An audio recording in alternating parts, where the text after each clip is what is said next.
Hey, this is Dave with the Shepherd School, and this is probably going to get me a little bit aflamed.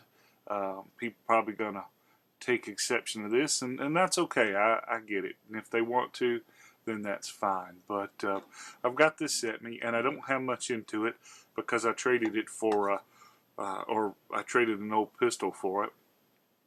But I've done some cosmetic stuff, changed the stocks and stuff around. But I was having some problems with the front sight post, and I figured that out. But while I was messing with that, what I wanted to do was put a scope on it. Now, I didn't want to spend $100 on a set of scope mounts, and I know I probably should have.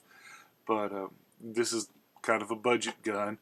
Not really my go-to gun, and so I just wanted to put an inexpensive scope on it. So I was doing some research, and I saw where a guy put Airsoft mounts on there, and so I thought about it. And so these scope mounts were like $10. It was like 15 bucks with shipping.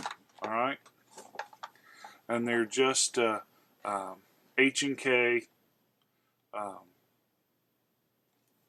Airsoft mounts. I think they were from Leapers, but they're just claw mounts. They fit on these indents in the receiver, and it just tightens up the scope mount to it. Now, the exact same mounts, probably of a little different metal, but the exact same design, run around $100, 79 and up. So I figured I'd use the Airsoft and see how it would work. So far, and I put about 100 rounds to, so far it hasn't really done much. I wouldn't use Airsoft optics or Airsoft lights on a real gun because of the vibration.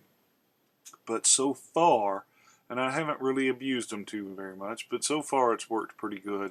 And so I'm just going to keep them on here. When they break, I'll, say I had X amount of rounds through it before it broke. But like I said, it's up to you how much you want to spend and what you want to do for your gun. But, in this particular case, I went cheap, and it seems to be working out pretty good.